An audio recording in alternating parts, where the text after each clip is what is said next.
આત્મીય શ્રોતાજનો નમસ્કાર. તમામ જગતના જીવોને સુખની ઈચ્છા રહેલી છે. દુઃખ નાશ પામે, સુખ પ્રાપ્ત થાય એવી સર્વ જીવોને તમન્ના રહેલી છે. સુખો ત્રણ પ્રકારના રહેલા છે: આદિ ભૌતિક, આદિ દૈવિક અને આધ્યાત્મિક. આદિ ભૌતિક સુખો એટલે આપણે જે સામગ્રીઓ ભેગી કરીએ ઘરોમાં, રાચ રચીલા વગેરે, એનાથી સુખ મળશે એવી માણસને મનમાં એક ભાવના રહેલી છે. પણ આદિ ભૌતિક સુખોથી ક્યારે પણ, આદિ ભૌતિક વસ્તુઓથી ક્યારે પણ વ્યક્તિને સુખ મળ્યા નથી. આદિ દૈવિક, કોઈક દેવની સહાયતા થાય અને આપણને સાધન સામગ્રીઓ આપે કાંઈક, ને આપણે સુખી થઈએ, એ આદિ દૈવિક સુખો રહેલા છે, આવે અને જાય. ત્રીજા નંબરમાં આધ્યાત્મિક સુખો રહેલા છે, જેમાં કોઈ વસ્તુ, કોઈ વ્યક્તિ વચ્ચે નથી, ડાયરેક્ટ માણસને પ્રાપ્ત થતા હોય છે. તો આ જગતમાં લોકો ત્રણેય જાતના રહેલા છે અને ત્રણેય જાતના સુખ માટે ઝંખના કરી રહ્યા છે. કોઈને આધ્યાત્મિક સુખો ખપે છે, કોઈને આદિ દૈવિક સુખો ખપે છે, તો કોઈને આદિ ભૌતિક સુખો ખપે છે. પરમ સુખની પ્રાપ્તિ કરવી હશે તો મહાપુરુષો કહે છે કે આધ્યાત્મિક સુખથી જ પરમ સુખ પ્રાપ્ત થાય છે. એક શ્લોકમાં કહે છે કે પરમ સુખ પ્રાપ્ત કરવા માટે વ્યક્તિને શું કરવું જોઈએ? યદા હિંસા પરિત્યાજ્ય, યદા હિંસા પરિત્યજ્ય કૃપાલુત્વમ ભવિષ્યસી મૈત્ર્યાદિ ભાવના યુક્તે તદા તે પરમમ સુખમ. તેનાથી વ્યક્તિને પરમ સુખની પ્રાપ્તિ થાય. જે સુખ મળ્યા પછી ક્યારે પણ જાય નહીં. એ પરમ સુખની પ્રાપ્તિ શેનાથી થાય? તો પ્રસ્તુત શ્લોકમાં કહે છે, જ્યારે તું હિંસાનો ત્યાગ કરીશ, હિંસાનો ત્યાગ, પૃથ્વી કાયની હિંસા, અપ કાયની, તેવ કાયની, વાવ કાયની, વનસ્પતિ કાયની, જીવોની હિંસા, આ બધી હિંસાનો જ્યારે તું ત્યાગ કરીશ અને તારામાં દયાળુપણું આવશે, હરેક ચીજ પર, હરેક વ્યક્તિ પર દયા. જ્યારે હિંસાનો ત્યાગ થાય ત્યારે વ્યક્તિમાં દયાનો જન્મ થાય. જ્યાં સુધી હિંસા હોય વ્યક્તિમાં, ત્યાં સુધી દયા જન્મતી નથી. ક્રૂર ભાવ હોય વ્યક્તિમાં ત્યારે દયાળુ વ્યક્તિ હોઈ શકે, ન પણ હોઈ શકે. ક્રૂરતા એક એવી ચીજ રહેલી છે કે માણસને ખલાસ કરી નાખે. અને ધર્મરત્ન પ્રકરણમાં કહે છે કે ક્રૂર વ્યક્તિ ધર્મ માટે લાયક નથી, પાત્ર નથી. ક્રૂર વ્યક્તિ ક્યારે પણ ધર્મ માટે પાત્ર ઠેરવ્યો નથી. અક્રૂર વ્યક્તિ જે દયાળુ હોય, પ્રેમાળ હોય, તે જ વ્યક્તિ ધર્મ માટે લાયક છે. તો જે વ્યક્તિ હિંસાનો ત્યાગ કરે અને જેનામાં દયાભાવ પેદા થાય અને જે વ્યક્તિ મૈત્ર્યાદી ભાવનાઓથી સંપન્ન બની જાય, મૈત્ર્યાદી ભાવના એનાથી સંપન્ન બની જાય, તે જ વ્યક્તિને પરમ સુખની પ્રાપ્તિ થાય છે. મૈત્ર્યાદી ભાવના પણ ધર્મ માટે જરૂરી છે, કારણ કે સેતુ છે. વ્યક્તિમાં મૈત્રી ના આવે ત્યાં સુધી ધર્મ ના આવે. મૈત્રી પણ વ્યક્તિમાં પહેલાં જોઈએ, પ્રેમ ભાવના વ્યક્તિમાં પહેલાં જોઈએ તો ધર્મ આવે. તો આ સેતુ બતાવે છે મૈત્રી. દરેક જીવો પર પ્રેમ રાખવો, નાના મોટા જીવો પર પ્રેમ રાખવો, કોઈ પણ જ્ઞાતિ જાતિના જીવો પર પ્રેમ રાખવો. મૈત્ર્યાદી ભાવનાથી આપણે સંપન્ન થઈ. આ બધી જાઓ જલાલી છે, આપણી સમૃદ્ધિ છે. ક્યાંની સમૃદ્ધિ છે? આ આપણા ઘરની સમૃદ્ધિ છે. ઘર એટલે આપણા જીવનની સમૃદ્ધિ છે કે આપણામાંથી હિંસાનો ત્યાગ થાય, આપણામાં દયાભાવ પ્રગટે, આપણામાં મૈત્ર્યાદી ભાવનાઓ આવે, એટલે આપણે એકદમ સમૃદ્ધ થઈ જઈએ. અને આવી સમૃદ્ધિથી વ્યક્તિને પરમ સુખની પ્રાપ્તિ થાય. આપણે અત્યારે ચર્ચા કરી રહ્યા છીએ થોડીક દયા વિશે, હિંસા વિશે. તો આજે એક જૂનો મને પ્રસંગ યાદ આવ્યો, બહુ જૂનો પ્રસંગ. વર્ષો પહેલાં ક્યારેક વ્યાખ્યાનોમાં એ દ્રષ્ટાંત ચર્ચતા હતા. દ્રષ્ટાંત બહુ મોટો છે, પણ એ દ્રષ્ટાંતને શોર્ટ કરી અને હું તમારી સાથે શેર કરું છું. વાત એવી રહેલી છે કે દિલ્હીની બાજુમાં એક ગામ હતું. એમાં ધરમચંદ નામના કોઈ ભાઈ હતા. પહેલાં બહુ પૈસાદાર હતા, એટલે લોકો એને ધરમચંદ શેઠ કહેતા. પૈસા હતા એટલે પહેલાં છાપ પડી ગઈ હતી શેઠની, અને પછી ગમે તે કારણસર એ ધરમચંદ ધોવાઈ ગયા. શેનાથી ધોવાઈ ગયા? પૈસાથી ધોવાઈ ગયા. આર્થિક સ્થિતિ એમની જરાક વધારે પડતી નબળી થઈ ગઈ. પરણેલા હતા, પુત્રો હતા, પણ પરિસ્થિતિ કંગાલ થઈ ગઈ. પણ ધરમચંદભાઈ નામ પ્રમાણે ધર્મી હતા. એ સમજતા હતા કે આપણે કોઈ પણ જન્મમાં એવા કર્મ કર્યા હશે કે જે કર્મને કારણે અત્યારે આપણી આ દશા થઈ છે. આપણે હિંસા કરી હશે, આપણે ખરાબ બીજા પણ કામો કર્યા હશે, જેના કારણે સંપત્તિ આપણી પાસેથી ચાલી ગઈ, આપણે નબળા પડી ગયા, ગરીબ થઈ ગયા. ધરમચંદ શેઠ છે એ સમાધાન કરી લેતા, અને એના પત્ની પણ સમાધાન કરી લેતા કે જીવની જિંદગી રહેલી છે, 4 દિવસ સારા આવે અને 4 દિવસ ખરાબ આવે.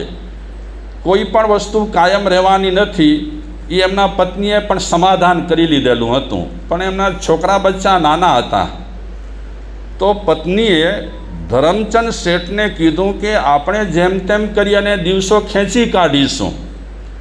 2 દિવસ 4 દિવસ આપણને નહીં મળે તો પણ આપણે ચલાવી લઈશું, કારણ કે એ આપણને પ્રેક્ટિસ છે ઉપવાસની. પણ આ બચાવોનું શું? તો ક્યાંકથી મહેનત કરી અને થોડું ખાવાનું મેળવતા હતા, મહેનત કરીને, મફતનું નહીં. અને એ બચાવો પૂરતું ખાવાનું મળતું હતું. એ બચાવોને ખવડાવતા હતા, પોતે બિચારા ભૂખ્યા મરતા હતા. પણ એ વિચારતા હતા કે અમે ભૂખ્યા મરતા નથી, ઉપવાસ કરીએ છીએ. ન મળે ને માણસ વિચારે કે ભૂખ્યા મરવું પડશે તો એ ઉપવાસમાં ખતવાય નહીં, પણ મારે ઉપવાસ જ કરી લેવો છે. મળશે તે છતાં પણ મારે ઉપવાસ કરી લેવો છે, તો એ વ્રતમાં પછી ખતવાય. ન મળે નારી તો બાવા સહેજે બ્રહ્મચારી, એમાં પછી લાભ ન થાય બહુ. પણ આ ધરમચંદ શેઠ થોડા ધર્મ બાબતમાં જાણતા હતા, થોડું કંઈક એમની પાસે જ્ઞાન સમજ હતી, એટલે થોડું આમ તેમ કરીને પૈસા મેળવે, છોકરા પૂરતું ખાવાનું લઈ આવે, ખાય છોકરાઓ. તો એક દિવસે એમના પત્નીએ કીધું ધરમચંદ શેઠને કે આવી રીતે તમે ક્યાં સુધી ચલાવશો, અને આપણે બંને જણા પણ ક્યાં સુધી ઉપવાસ કરીશું? 2 દિવસ 4 દિવસ આપણે ખેંચીશું, પણ પછી શું? એના કરતાં પહેલાં તમે સુખી હતા એ સુખના મને દિવસો યાદ છે. કંઈક લોકો તમારી પાસે આવતા ફંડ ઉઘરાવવા માટે, અને દરેકને ફૂલ નહીં તો ફૂલની પાંખડી તમે ફંડ આપતા હતા. અનેક સંસ્થાઓ આપણા ઘરે આવતી હતી, અનેક સંસ્થાઓ તમે દુકાને બેસતા ત્યારે પણ આવતી હતી. તો ફંડ ફાળામાં આજ સુધી તમે ક્યારે પણ ના પાડી નથી. પહેલાં તમે લોકો માટે ફંડ કરતા હતા, પહેલાં તમે સંસ્થાઓ માટે ફંડ કરતા હતા, હવે તમે આપણા દીકરાઓ માટે ફંડ કરો.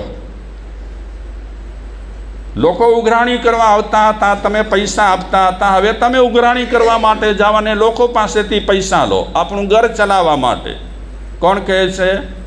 એમના પત્ની કહે છે. તો એ સમજાવે ધરમચંદ શેઠ કે ફંડ ફાળા કરવા માટે લોકો આવતા અને આપણે ફંડ આપતા, ત્યારે આપણી શક્તિ હતી, ત્યારે આપણી પાસે સંપત્તિ હતી. અને હવે આપણે ફંડ કરવા જઈએ અને તે પણ આપણા ઘર માટે, આપણા બચ્ચાઓ માટે ફંડ કરવા જઈએ, એ સારું ન કહેવાય. અમારા છોકરા ભૂખ્યા રહેલા છે, અમારા ઘરમાં પૈસો ટકો નથી, અમારી સ્થિતિ હાલત રહેલી છે, એવી વાતો લોકો પાસે આપણે કહીએ એ અજુગતું કહેવાય, સારું ન કહેવાય. એટલે પત્નીને સમજાવવાની કોશિશ કરતા શેઠ, તે છતાં પત્ની અવારનવાર કહેતી કે તમે શરમ ક્યાં સુધી કરશો? આ બચ્ચાઓ મરી જશે ત્યાં સુધી તમે શરમ કરશો? લોકોને તમે આપ્યું છે તો હવે લોકો પાસેથી તમે લો. તમે જ્યારે આપ્યું છે ત્યારે લેવાની દૃષ્ટિએ નથી આપ્યું, પણ અત્યારે આપણી પરિસ્થિતિ કંગાલ છે તો આપણને હાથ લાંબો થોડો કરવો પડે. ઘણા ખાનદાન લોકો રહેલા હોય એ ભૂખે મરે, ઘર ન ચાલે તો પણ ચલાવે, તે છતાં પણ ખાનદાન લોકો ક્યારે પણ હાથ લાંબો ન કરે. ઘરમાં હાંડલા કુસ્તી કરતા હોય, સમયસર 3 ટાઈમ ખાવાનું મળતું ન હોય, તે છતાં પણ ક્યારે પણ કોઈની સામે કરગરી અને હાથ લંબાવે નહીં, માંગે નહીં. માગવું અને મરવું એ ઘણા લોકો સમજે છે બે સરખા જ છે, માગવું ને મરવું. અને ગીતાજીમાં પણ એમ કહે છે કે જ્યારે માણસ માંગતો હોય પોતા માટે ત્યારે માણસની અમુક ચીજો ચાલી જાય. એ ગીતાજીમાં કરે છે વાત કે પહેલાં તો શરમ ચાલી જાય. માણસ હાથ લાંબો કરે ક્યારે કરે? એને શરમ હોય તો એ હાથ લાંબો ક્યારે નહીં કરે. ઘણા લોકોના દાખલા રહેલા છે કે બિચારા ઘણા દિવસ સુધી ભૂખે મરતા હોય, તે છતાં પણ ક્યારે પણ હાથ લાંબો ન કરે. ધરમચંદ શેઠને પત્ની કહે છે કે હવે શરમ બરમ બધી તમારે પડખે રાખી દેવી જોઈએ. ઘર ચલાવવા માટે તમારે કાંઈ ને કાંઈ કરવું જોઈએ. લોકો પાસે જાઓ, માંગો, મારી પરિસ્થિતિ સારી નથી, કાંઈક આપો. શેઠ પત્નીને કહે છે કે મારી જીભ ઉપર છે નહીં. હું તો એમ માનું છું મરી જવું સારું, પણ કોક લોકો પાસે જઈ કરી અને કરગરવું એ સારું નહીં. તે છતાં એની પત્ની સમય પર યાદ દેવડાવતી રહી અને હઠ કરતી રહી. અને એક દિવસે આ ધરમચંદ શેઠ ઘરવાળીને કીધું કે ગામમાં તો હું માંગીશ નહીં, કારણ કે મને બધા ઓળખે છે. તારો બહુ આગ્રહ છે તો બાજુમાં દિલ્હી છે. દિલ્હી છે ને, યુપીમાં છે, ક્યાં છે? હા, તો ત્યાં હું જાઉં. લોકો ત્યાંય મને ઓળખે છે, કારણ કે એક વખત હું પૈસાદાર હતો, એટલે ઘણા શેઠિયા સાહુકારો પણ મને ઓળખે છે. તો તારા કહેવાથી હું દિલ્હી જઈશ, અને જો મને હિંમત આવશે તો હું કોકની સામે હાથ લાંબો કરીશ કે મને કાંઈક આપો. આ પ્રસંગ જીવદયા પર છે. હિંસાનો વ્યક્તિ ત્યાગ કરે, અહિંસાનું પાલન કરે, જીવને બચાવે તો વ્યક્તિને કેવા ફાયદા થાય છે, કેવી પરિસ્થિતિમાંથી પલટો આવતા એ માણસ કેવો થઈ જાય છે. તો એ ભાઈ દિલ્હી ગયા. એવા એરિયામાં એ ફરી રહ્યા છે કે જે એરિયામાંથી ઘણી કારો પસાર થાય છે, ગાડીઓ. એ ગાડીઓમાં એને ઘણા ઓળખીતા મળે છે, શેઠિયાઓ, પણ કોઈ જોતા નથી. કોઈ નથી જોતા. કોણ? ભાગ્યશાળીઓ. માણસ છે ને, માણસને ઘણી વખત ઓળખતો ન હોય. ઓળખતો હોવા છતાં પણ એની ઓળખાણ ચાલી જાય છે. ક્યારે? જ્યારે માણસ બિચારો સાવ ગરીબ થઈ જાય ત્યારે ઓળખનાર પણ મોઢું ફેરવી નાખે.